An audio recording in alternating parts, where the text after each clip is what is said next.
right now, I mean, the most powerful man in the global economy isn't Jerome Powell. No, definitely not. Right. It's not the head of the European Central Bank either. It's probably some pipeline operator sitting in a control room in Texas, or like a logistics manager who's just trying to source specialized steel casing pipes for a drill site down in the Permian Basin. Yeah, that's exactly who's holding the cards right now. And I really want you to think back to the post-pandemic inflation surge, the era we all just kind of dragged ourselves through. Oh, the stimulus era? Exactly. We all remember the stimulus checks, the suddenly empty car lots, the shipping containers just stacked up for miles at the ports. We lived through that, and the supply chains eventually, untangled themselves. Barely, but yeah, they did. And I think the collective assumption was just that we had weathered the 100-year storm. Like, we assumed the global economy was returning to its nice, quiet, low inflation baseline.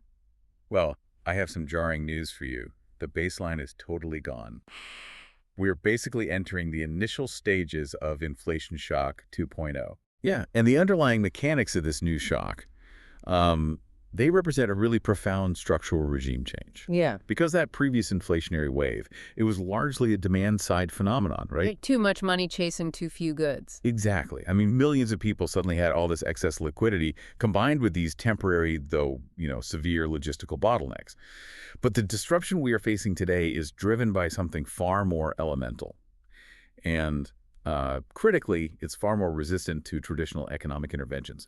We're essentially dealing with an era defined entirely by energy constraints. Okay, let's unpack this because we've moved past the stimulus hangover. The money supply just isn't the sole culprit anymore. We are looking at a reality where oil has basically completely escaped its traditional confines. Right. It's broken out of the model. Yeah, it's no longer just another item sitting in that, theoretical basket of goods that economists use to measure consumer prices.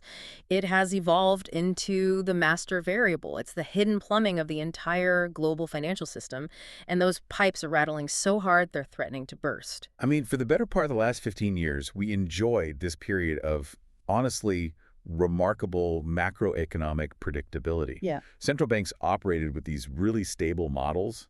Inflation just consistently hovered near or even below 2%. It was a very comfortable time for policymakers. Oh, totally. And growth remained steady. Maybe unspectacular, but steady. But that predictability, it relied entirely on a massive, highly elastic supply of cheap energy. And today, I mean, that elasticity is just dead. Wow. Yeah. In the current environment, when crude oil moves, it anchors consumer expectations immediately. Yeah. It dramatically alters the trajectory of monetary policy. And it essentially traps central banks in this impossible dilemma where they're being forced to fight a supply-driven beast using only demand-side weapons. I really want to break down how that beast actually moves, because mechanically, the speed at which this happens is just fascinating to me. If you want to understand why central bankers are practically sweating through their suits at every policy meeting right now, we have to trace how a barrel of crude oil physically and psychologically infects the broader economy. Right, the transmission mechanism. Yeah. Let's look at the psychology first. Think about your morning commute. You pull up to a red light, and there is the gas station marquee, just towering over the intersection with those huge glowing red numbers. It's unavoidable. Exactly. Now, if the wholesale price of a silicon microchip surges by, say, 20%, you and I are completely blind to it. All right. We have no idea. No, you wouldn't see that for months. Right. It might show up in a laptop price 6 months down the line. Yeah. But if gasoline junks 20 cents overnight, it registers instantly in your brain. It feels like an immediate tax on your very existence. So does that high visibility, that daily billboard of inflation, fundamentally alter the economic math? Oh, absolutely. I mean, the visibility is quite literally the fastest transmission mechanism for inflation expectations in existence. The gas station marquee essentially serves as the daily consumer confidence index for the average household. That makes so much sense. Right. And if we map out how this shock transmits, we see this sort of multi-tiered infection. The direct, immediate impact is exactly what you just highlighted. Crude oil prices pass straight through to gasoline, diesel, and the utility costs required to heat and cool our homes. And that just instantly spikes the headline inflation numbers. Instantly. But the secondary wave, the indirect ripple, I guess you could call it, is where the real structural damage occurs within the physical economy. Let's follow that ripple then, because when the cost of diesel goes up, obviously the cost of trucking a television from a port in Los Angeles to a big box store in Ohio goes up. Sure, the freight bill goes up. But it has to go deeper than just the freight bill, right? Oh, it permeates the very atomic structure of our supply chains. Because oil and natural gas are not just fuels that we burn, they are primary chemical feedstocks. Right, they're ingredients. Exactly. Let's trace something simple, like a single loaf of bread. Yeah. To grow the wheat for that bread, you need synthetic fertilizer. And the primary ingredient in modern nitrogen fertilizer is ammonia, Okay. which is almost exclusively synthesized using natural gas through the Haber-Bosch process. So when global energy prices spike, the cost to produce that ammonia just skyrockets.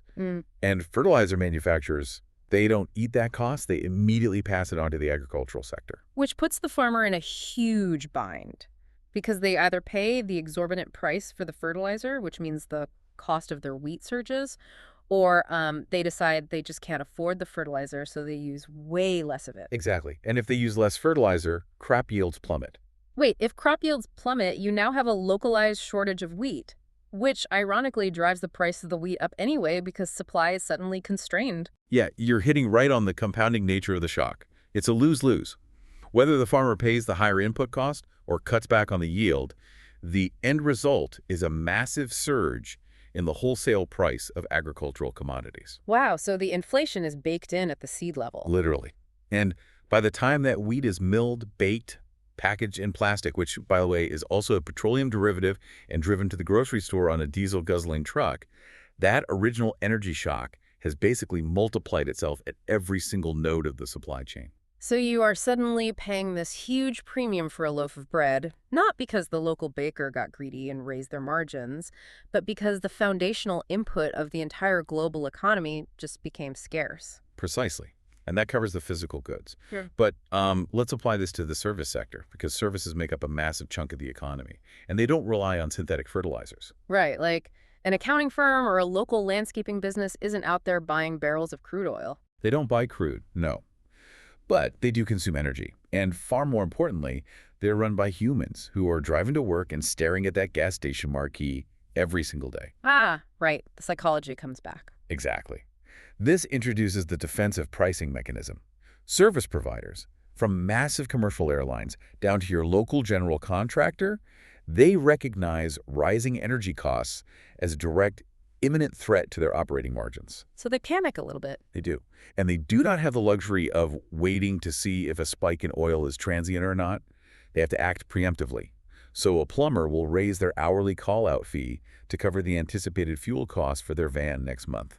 Or an airline will adjust its algorithm to hike ticket prices 6 months in advance to hedge against jet fuel volatility. Exactly. But wait, that creates a self-fulfilling prophecy? If every business across the spectrum starts raising prices defensively to protect themselves against future inflation, their defensive actions essentially guarantee that the inflation actually materializes. Yes. That is the textbook definition of the expectations channel. Inflation basically crosses the Rubicon when it morphs from a simple reaction to a price hike into an anticipation of future price hikes. It becomes a mindset. Exactly. If workers see their cost of living rising, they demand higher wages.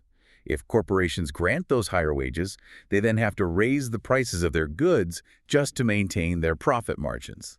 So that localized price shock in the energy markets has now successfully mutated into a chronic psychological inflation loop. It just becomes embedded in the behavioral muscle memory of the entire economy. Man, which brings us to the very people whose entire mandate is to prevent that psychology from taking root, right? The central bankers. Because I think the natural assumption for anyone watching their grocery bill skyrocket is, oh, well, the Federal Reserve will step in, they'll hike interest rates, cool the economy down, and they'll fix this. That's what we've been trained to expect. Right, but that assumes they actually possess the correct tools to fix the machine. Looking at the mechanics we just laid out, it really feels like they are trying to put out a grease fire with a bucket of water. I mean, raising interest rates might deter me from taking out an auto loan, but making money more expensive doesn't miraculously summon more barrels of crude oil out of the earth. How does manipulating the demand for money solve a physical shortage of energy? The harsh reality is that it doesn't. It just doesn't. Your analogy of the grease fire perfectly captures the central flaw in current monetary policy. Because the primary lever a central bank can pull is the interest rate. And that lever is designed almost exclusively to destroy demand. It's a brake pedal. Exactly. If inflation is being caused by an overheated economy, too much cheap credit chasing too few goods, you raise the cost of borrowing. People stop taking out mortgages. Businesses pause their expansions, overall spending drops, and prices naturally cool down. But inflation shock 2.0 is fundamentally a crisis of constrained supply. So central banks are aggressively pulling a demand lever in a desperate attempt to fix a broken supply chain.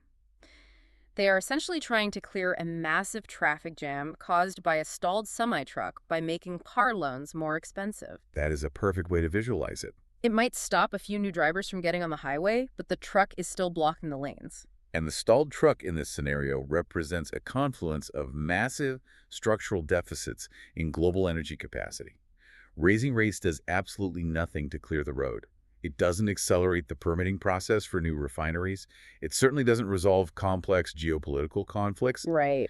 To understand why this supply is so constrained, we have to look past the temporary disruptions and really examine the long-term secular trends that have literally starved the energy sector over the last decade. Let's pull on that thread, because a lot of people see oil companies reporting record profits right now, and they just assume the supply constraints are artificial. Like they assume it's just pure corporate price gouging. Which is an understandable reaction. Yeah, but the reality is that the pipeline of future energy is virtually empty because of what happened years ago, right? Yes.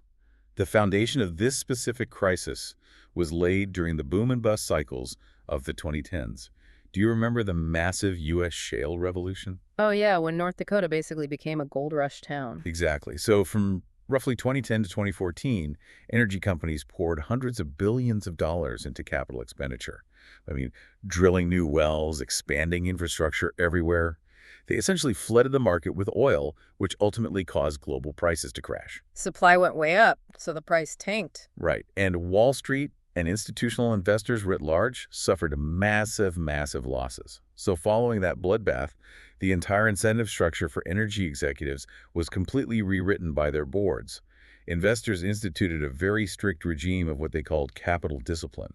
Meaning the investors basically told the executives, stop spending our money on speculative drilling projects that might take 10 years to turn a profit. Give us our cash back right now. Yes. The mandate was incredibly clear.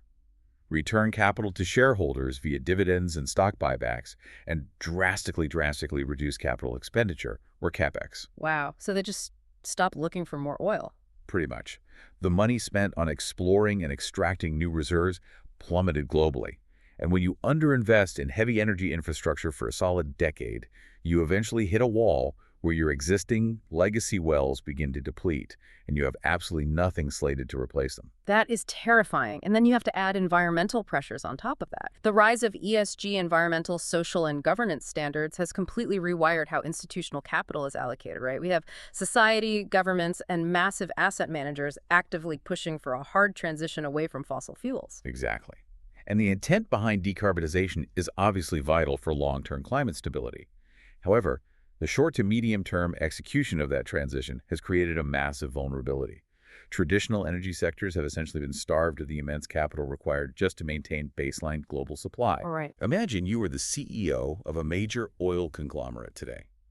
The political rhetoric, the regulatory environment, and your own largest shareholders are universally signaling that your core product must be phased out within 20 years. Are you going to greenlight a multi-billion-dollar deep-water drilling project today, knowing it won't yield its first barrel of oil for 7 years? Of course not. You'd be fired by your board immediately. You are going to just harvest the cash from the wells you already have, ride the price wave, and minimize your long-term risk. And that rational corporate behavior leaves the global economy incredibly fragile, because we have created a highly inelastic energy market. What does that mean practically? Inelastic. Well, in classical economics, elasticity refers to how quickly supply can expand to meet a sudden surge in demand. Historically, if oil spiked to $100 a barrel, wildcatters in Texas would immediately secure funding, deploy a bunch of rigs, and flood the market within months, bringing prices right back down. The cure for high prices was high prices. Exactly. But that rapid response mechanism is totally broken now. Because even if they wanted to drill, The physical infrastructure just isn't there anymore. You can't just flip a switch on an iPad. You need specialized labor that left the industry during the bust. You need massive amounts of fracking sand. You need steel casing pipes. And ironically, those pipes require massive amounts of energy to forge in the first place. The physical bottlenecks are incredibly severe. We are facing a structural ceiling on global energy output, not just a cyclical dip. And this inelasticity fundamentally alters how monetary policy must operate. Which brings us to the quiet death of one of the most prominent central bank strategies of the modern era, forward guidance. Here's where it gets really interesting, because for anyone who hasn't closely followed Fed policy over the last 20 years, forward guidance was essentially the central bank handing out an itinerary for the entire economy. They would come out and confidently tell the markets exactly what they were going to do years in advance. Right, they'd map it all out. They'd say things like, we foresee keeping interest rates near zero until 2024, or we will taper asset purchases by exactly $15 billion a month. Yeah, It was the era of the omniscient central banker. it really was. They operated with an unwavering belief in their macroeconomic models. They honestly believed they could perfectly map out the path of disinflation, unemployment, and growth. But I'm guessing that omniscience is gone. That era is entirely over. The structural energy constraints we just talked about have completely shattered those predictive models. Central banks have been forced into a state of fierce reactive data dependency. They cannot issue forward guidance because they have absolutely no visibility into where the primary driver of inflation energy will be in 6 months. They're living print to print. They're literally waiting for the monthly CPI data to drop on a Tuesday morning before they figure out what to do at their next meeting. And this massive uncertainty has completely obliterated the market's expectation for a pivot, right? Oh, completely. Because for a long time, the stock market was operating on this assumption that the moment the economy showed any signs of slowing down, the Fed would rush in, slash interest rates, and bring back the cheap money. Yes, the elusive pivot. But that pivot has continuously evaporated. We have solidly transitioned into a higher-for-longer regime. Central banks are maintaining an aggressive, hawkish bias. They're delaying rate cuts, even as underlying economic growth indicators begin to flash red. Hold on, let me make sure I'm mapping this right. If the traditional models dictate that you cut interest rates to stimulate a slowing economy, why are central banks intentionally keeping the brakes slammed to the floor while the car is visibly stalling? Aren't they actively inviting a recession at this point? They are weighing two catastrophic outcomes and choosing what they believe to be the lesser evil. Option A is to ease policy to support economic growth. But doing that effectively admits they cannot control supply-driven inflation. And it risks that the gas station marquee psychology we talked about becomes a permanent, entrenched feature of the economy. Okay, and option B? Option B is to keep policy punishingly tight, suffocate consumer demand, and potentially trigger a severe recession, with the singular goal of proving to the market that they will crush inflation at literally any cost. So they are terrified of repeating the 1970s. They are terrified of losing their inflation credibility with the public. Because if the public stops believing the central bank can control money, the whole fiat system starts to wobble. Exactly. So they are actively choosing to sacrifice economic growth and, by extension, employment at the altar of price stability. It is a deliberate, orchestrated economic slowdown. But the intensity of this pain is highly asymmetric. We speak of the global economy as this one big thing, but this central bank policy trap creates wildly divergent outcomes depending entirely on a nation's geography and its endowment of natural resources. Right. If energy is the new master variable, geography is destiny. Let's map out this disparity, because it seems like the United States is operating from a position of relative strength here, but they are still caught in a really bizarre communication trap with the public regarding how inflation is actually measured. Yeah, the Federal Reserve has an incredibly delicate balancing act. On paper, the U.S. is a massive domestic energy producer, which does insulate it from the most catastrophic supply shocks. We have domestic oil. Right. But when the Fed analyzes inflation, their preferred metric is what they call core PCE, or core CPI. This specific metric actively strips out food and energy prices from the equation. Which sounds crazy to a normal person. It does. But their logic is that food and energy are historically volatile commodities, subject to weather and geopolitics. So removing them, theoretically, provides a clearer picture of underlying systemic inflation trends in the core economy. The logic makes sense in an economics textbook, I guess, but average citizens do not live in a core inflation simulation. You can't look at a family whose grocery and home heating bills have doubled and tell them that inflation is actually quite manageable if they just ignore the fact that they have to eat and drive. No, you can't. The disconnect between academic modeling and lived reality is immense. And the financial markets recognize this vulnerability too. Even if the Fed points to cooling core inflation to justify their policy stance, the bond market reacts violently to headline inflation, which is the number that actually includes the energy spike. Because the market knows the truth. Right. Investors know that if headline inflation remains elevated for a sustained period, those higher energy costs will inevitably bleed into the core data anyway through all the mechanisms we discussed earlier: the logistics, the manufacturing, the defensive pricing by the plumber, and the airline. The Fed is essentially trying to steer a ship while intentionally ignoring the massive waves crashing over the bow, just hoping the underlying current is stable. But if the U.S. is merely struggling to steer, Europe appears to be taking on water at an alarming rate. Their geographic and industrial reality makes them uniquely fragile to this specific kind of shock, doesn't it? It really does.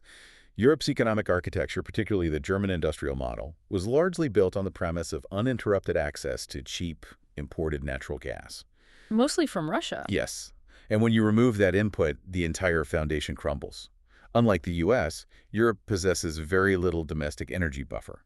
So when a global energy shock occurs, the macroeconomic damage over there is instantaneous. We are looking at real-time deindustrialization in Europe right now. You have massive chemical plants and heavy manufacturers that simply cannot operate profitably with energy costs at these sustained multiples. They are forced to shut down production lines permanently. Which presents the European Central Bank with an absolute nightmarish policy trap. The ECB is staring down an economy where growth is already stagnant and industrial output is actively contracting. So traditional logic says they should be cutting rates. Aggressively easing policy to stimulate growth, yes. However, because Europe imports its energy, their inflation prints are incredibly sticky and persistent. If the ECB cuts rates in a weak economy to try and help, their currency, the euro, will depreciate. And since global energy is priced in US dollars, a winter euro makes the energy they must import even more brutally expensive. It's like pouring gasoline on the inflation fire. Exactly. So the ECB is forced to hike interest rates into an actively contracting economy.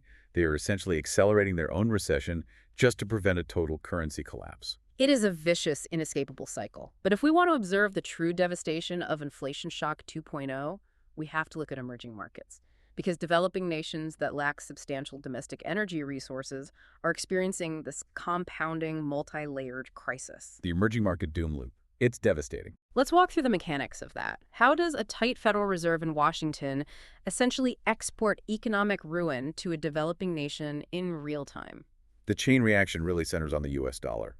As the Federal Reserve maintains a higher for longer interest rate policy to combat U.S. domestic inflation, global capital naturally flows toward the United States, seeking those higher risk-free yields. Because if I can get 5% risk-free in U.S. Treasuries, why would I invest in a risky emerging market bond? Exactly. This massive capital inflow causes the U.S. dollar to strengthen significantly against almost every other global currency. And here is where the double whammy hits the emerging market. Global commodities, primarily crude oil, are priced and traded almost exclusively in U.S. dollars. Precisely the issue. For an emerging market nation, the absolute price of the oil barrel has surged due to the global supply constraints we talked about. Simultaneously, their domestic currency has rapidly devalued against the dollar because of the Fed's rates. So they're forced to exchange more of their weakened local currency to acquire the strengthened dollars they need just to buy the elevated oil. The cost of energy essentially squares itself. They are importing pure, unadulterated inflation. And it's not just energy, right? Because their currency is collapsing against the dollar, the cost of importing anything heavy, machinery, medicine, technology, it all skyrockets. It does. And this forces the central banks of these emerging nations into a terrifying corner. They must aggressively, sometimes violently, hike their own domestic interest rates. Even if their economy is doing terribly. Yes. They are not hiking rates to cool down an overheating local economy. Their domestic economies might be entirely stagnant. They are hiking rates solely as a defensive maneuver to offer higher yields, just hoping to stop international capital from fleeing their borders and completely collapsing their currency. So they are deliberately inflicting crushing financial stress on their own citizens, making mortgages and business loans impossibly expensive simply to keep the currency afloat in a dollar-dominated world. That is so bleak. It's the harshest reality of global macroeconomics right now. So what does this all mean? If the fundamental plumbing of the global economy is shifting this violently, the asset markets built on top of it must be undergoing a massive structural repricing. Let's translate this macroeconomic theory into actual market realities. How does inflation shock 2.0 physically alter the flow of capital across fixed income, foreign exchange, and equities? The repricing we're seeing is historic in its scale. We are witnessing the unwinding of 40 years of market assumptions. Let's start with fixed income, the bond market, which is truly the bedrock of global finance. Right. For 4 decades, bond investors operated under this narrative of smooth disinflation. The general trend was just that inflation was conquered and interest rates would steadily, predictably decline. This created a massive multi-decade bull market in bonds. You buy a bond, yields go down, the price of your bond goes up. It was the easiest trade in finance for a whole generation. It really was. But that era of guaranteed capital appreciation in bonds is decisively over. Because central banks are trapped in this reactive, higher-for-longer fight against supply-driven inflation, the bond market is experiencing intense volatility, specifically regarding the yield curve. Let's clarify the yield curve. It basically maps out the interest rates across different time horizons, right? From a 1-month treasury bill out to a 30-year bond. Exactly. And in a normal, healthy environment, the curve slopes upward. I should demand a higher interest rate to lock my money away for 30 years than I do for 30 days because there is way more inherent risk over 3 decades. But right now, that curve is deeply distorted. Deeply. The curve inversion we are seeing is a direct symptom of the central bank trap. Short-term rates are pinned incredibly high because the Fed is actively fighting current inflation right now. However, the long end of the curve, the 10-year and 30-year yields, are experiencing this volatile tug-of-war. Because for a long time, the market assumed the Fed would eventually win, cause a recession, and be forced to cut rates in the future. Right. But as this energy shock proves to be structural rather than cyclical, investors are finally waking up to the reality that long-term inflation might not return to that magical 2% target anytime soon. So the long-term rates are having to adjust upward to match reality. Exactly the shift we are seeing. The term premium is returning. Investors are demanding a much higher yield to hold long-duration bonds because their inflation expectations are becoming unanchored. And when long-term risk-free yields adjust upward, it triggers a catastrophic repricing of all other assets. How so? Because the 10-year Treasury yield is essentially the discount rate used in almost every major corporate valuation model on Wall Street. If the risk-free rate jumps from 2% to 5%, the present value of every future corporate cash flow is immediately downgraded. Wow, so the cost of a 30-year corporate bond surges. The cost of financing a new commercial real estate tower basically doubles. The gravity of the entire financial universe suddenly increases, pulling all valuations down. That's a great way to put it. Which brings us to the foreign exchange markets. We touched on the emerging market pain earlier, but looking at the broader currency landscape, it seems like the world is bifurcating strictly along commodity lines right now. In the FX space, the dividing line is absolute. We have a very clear separation between exporting nations and importing nations.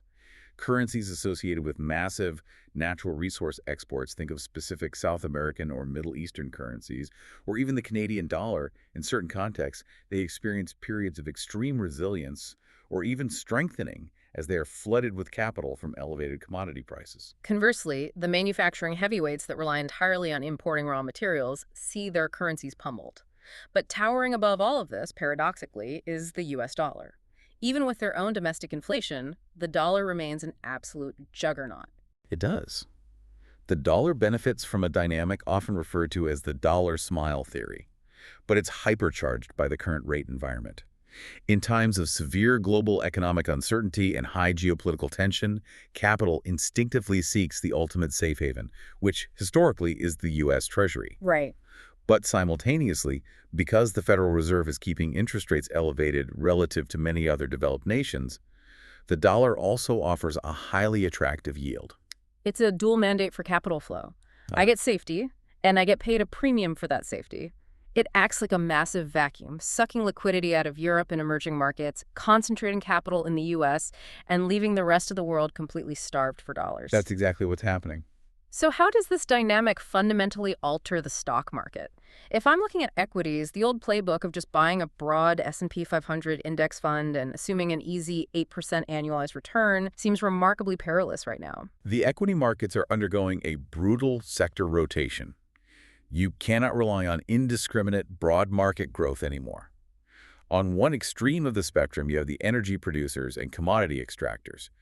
These sectors are currently operating with immense pricing power. Because they have the thing everyone needs. Exactly. The global supply is constrained, the price of their product is elevated, and crucially, because of that capital discipline mandate from investors we discussed, they're not wasting billions on speculative growth projects anymore. So their operating margins are expanding massively, and instead of drilling more holes in the ground, they are taking those windfall profits and funneling them directly back to shareholders via massive dividend payouts and stock buybacks. Yes, they have transformed from cyclical growth gambles into really formidable value and yield plays.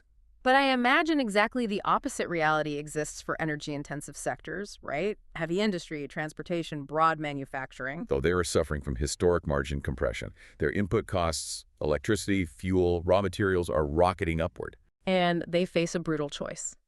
They can try to pass 100% of those elevated costs onto the consumer by raising the price of their finished goods.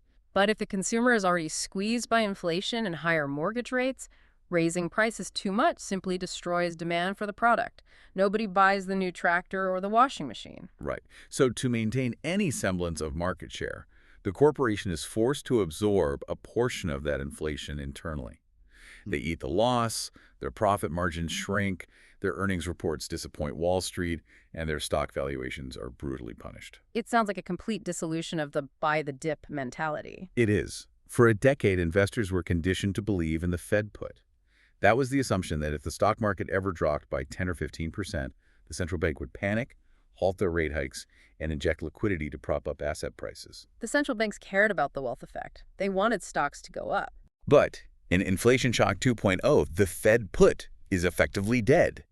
They cannot afford to care about your stock portfolio when the gas station marquee is threatening to unmoor society's fundamental belief in the currency. Which brings up a terrifying loop that I really want to dissect, because structurally it feels like an unsolvable paradox. Let me see if I have this right. Go for it. If the central banks are keeping policy punishingly tight to fight this supply-driven inflation, that tight policy inevitably slows down broad economic growth. Right. And if the economy slows down, factories run fewer shifts, people take fewer vacations, the overall global demand for energy should drop. Yes, that's the intention. And if demand drops, shouldn't the price of oil naturally fall, thereby curing the inflation? Why doesn't the cycle just naturally cool itself off and reset like it used to? Why are we stuck? Well, what you have elegantly described is the traditional demand-driven business cycle. In a normal macroeconomic environment, your logic is totally flawless. Tighter monetary policy equals slower economic growth, which equals lower demand for energy, which finally equals lower prices. But However, the foundational premise of this new era is that we are no longer operating in a normal environment.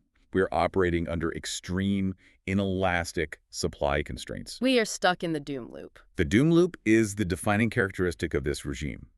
Higher structural energy prices create higher inflation. Higher inflation forces the central banks to hike interest rates. Higher interest rates successfully slow global economic growth. Okay. But here is where the traditional chain breaks. Because the global supply of oil and energy is so structurally limited, because the years of underinvestment and physical bottlenecks have created such a hard ceiling, that marginal drop in demand from a slowing economy is simply not enough to create a surplus. I see. The demand comes down slightly, but it's still slamming its head against the drastically lowered supply ceiling. The market doesn't clear. Exactly. The price of energy remains stubbornly high, even as the broader economy sputters and stalls out. This mechanism creates a deeply uncomfortable, pervasive, stagflationary undertone across the globe. Stagflation. Yeah, which remains the ugliest concept in modern economics. High, persistent inflation occurring simultaneously with stagnant economic growth and rising unemployment. That's the worst of both worlds. It is. The central banks are administering the bitter medicine of tight monetary policy. The economy is suffering all the side effects of that medicine. But the disease, the high cost of energy, remains entirely uncured. Okay, we've mapped out the physical transmission of the shock, the geographic devastation, the market repricing, and this seemingly inescapable doom loop. But from a purely analytical standpoint, this cannot continue in perpetuity. A system under this much pressure eventually fractures or resolves. How does this cycle actually end? Let's walk through the macro scenarios. When we model out the resolution of inflation shock 2.0, we are generally looking at three potential paths, or endings, if you will. Scenario one is what we term the sticky path. This is a scenario characterized by prolonged, grinding secular stagnation. So in this path, nothing fundamentally breaks, but nothing gets fixed either? Pretty much. The structural supply constraints in the energy market remain severe but stable. Geopolitical tensions simmer without totally boiling over. The ESG pressures maintain their stranglehold on new capital expenditure, and the price of oil just stays stubbornly, uncomfortably elevated. Just a constant drain. Right. And because energy is expensive, inflation remains sticky. Perhaps not at 9%, but consistently hovering around 4 or 5%, well above the central bank targets. Which means the central banks are permanently trapped. They can never return to the era of zero interest rates. They can't. They are forced to maintain a perpetually hawkish stance. The cost of capital remains historically high.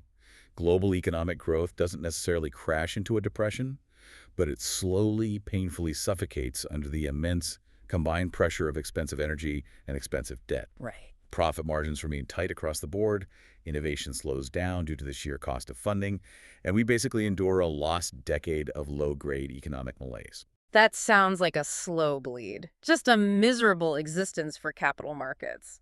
Let's look at scenario two, which I assume is much more violent. Scenario two is demand destruction. This is the rip-the-Band-Aid-off approach, driven entirely by central bank capitulation. In this outcome, central bankers become so terrified of entrenched inflation that they decide the sticky path is completely unacceptable. They decide to go nuclear. They hike interest rates so aggressively and drain liquidity so rapidly that they intentionally break the back of the global economy. They don't just slow the car down, they drive it straight into a brick wall. They trigger a severe, synchronized global recession. Yes, and the recession is profound. Unemployment spikes dramatically, manufacturing sectors shut down entirely, and consumer spending just collapses.